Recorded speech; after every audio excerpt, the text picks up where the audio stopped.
okay दा अथ याद सनम या विसरी गई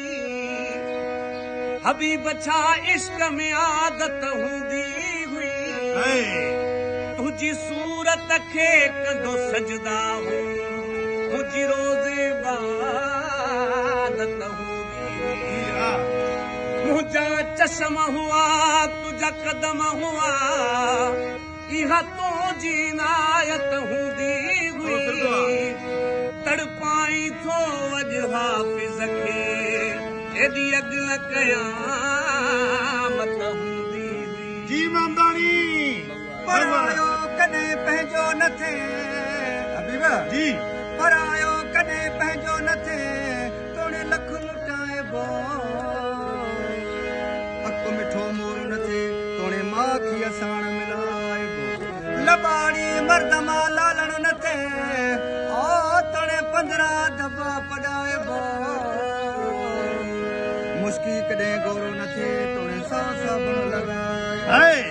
मुश्की कॾहिं गोरो न थे ओ तोड़े साबुण लॻाइबो और बाणी बेक़दरे मां कॾहिं वफ़ा न थे तोड़े चीरे हाउ ॾेखाइबो जी मामदानी करे नाज़ गुमाज़ दिल लुट हर हर अभी सही भगवान साहब जी ओ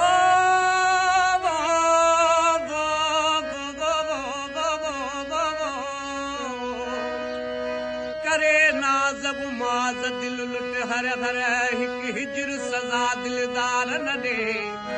कर ज़ख़्मी तन भल तड़पंदो रहां इक़रार एवज़ इनकार न ॾे तोखे सजदा कयां दुनिया काफ़र चए हिकु तूं ई कुफुर करार न ॾे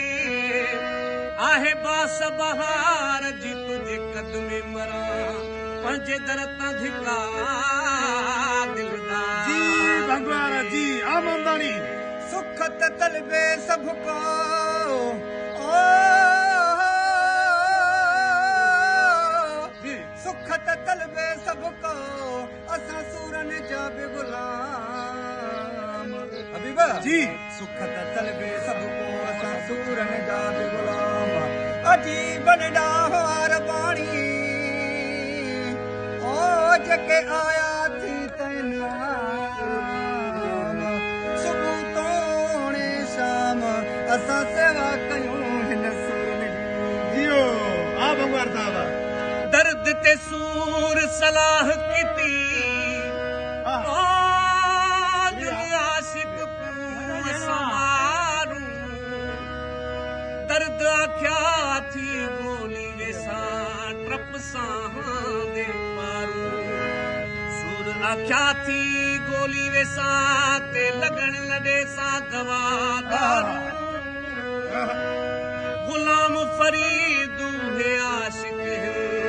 जेड़े फिर दिल इश्क दे मारू जी भगवान साहब सरे ते तू याद होसी मैं आख्या गमो ओ दिलदार मिठा तू छोड़ वैसी